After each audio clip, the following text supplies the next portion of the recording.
Part 1, Chapter 1 of The Case of Charles Dexter Ward, we find that a young man by this very name has gone missing from a hospital for the mentally ill, which is located near the town of Providence, Rhode Island.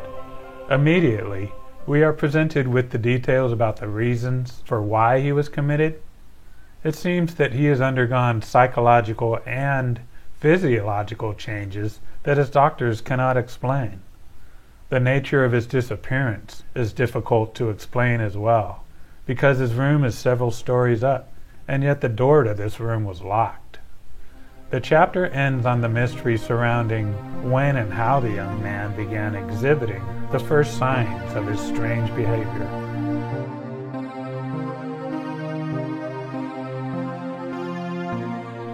Chapter 2 introduces us to the world of Charles Dexter Ward. We learn that as he was growing up, Ward enjoyed walking, and it was the historic scenes of his surroundings that led him towards an interest in the study of antiquities.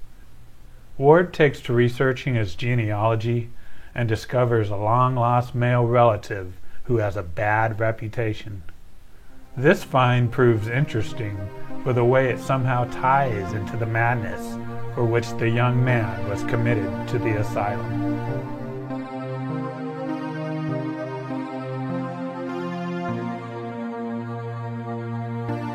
Charles Dexter Ward is the title character.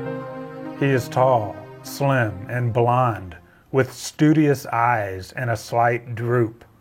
He dresses somewhat carelessly and gives a dominant impression of harmless awkwardness rather than attractiveness. There is a brief mention of his father, who remains nameless for the time being.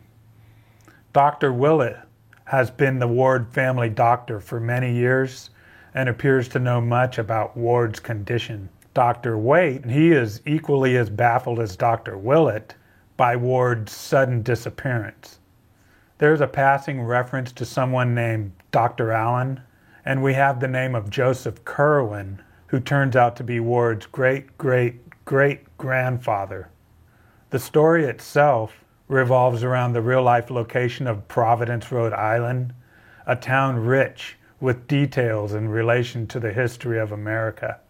And it should be known that at one point in time, there was a poor farm in Providence that was called Dexter Asylum, a building that has since been demolished.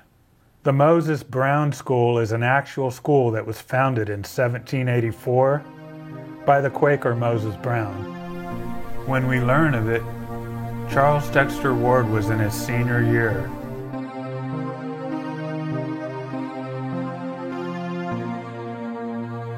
The case of Charles Dexter Ward is written in the third person omniscient, which can be likened unto a godlike perspective. We see evidence of this in a sentence like, "One must look back at Charles Ward's earlier life."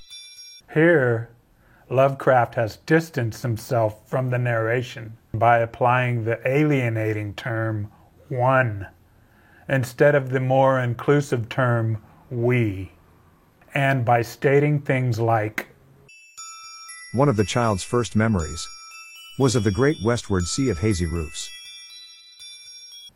It's not something that appears to be coming from an inward perspective.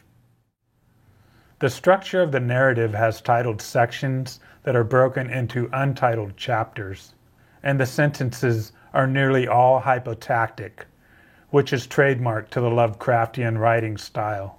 Because hypotaxis is the use of multiple phrases separated by commas, its multitudinous effect pairs well with the multitude of details that Lovecraft provides about the town of Providence, which just so happens to be the place where he was born.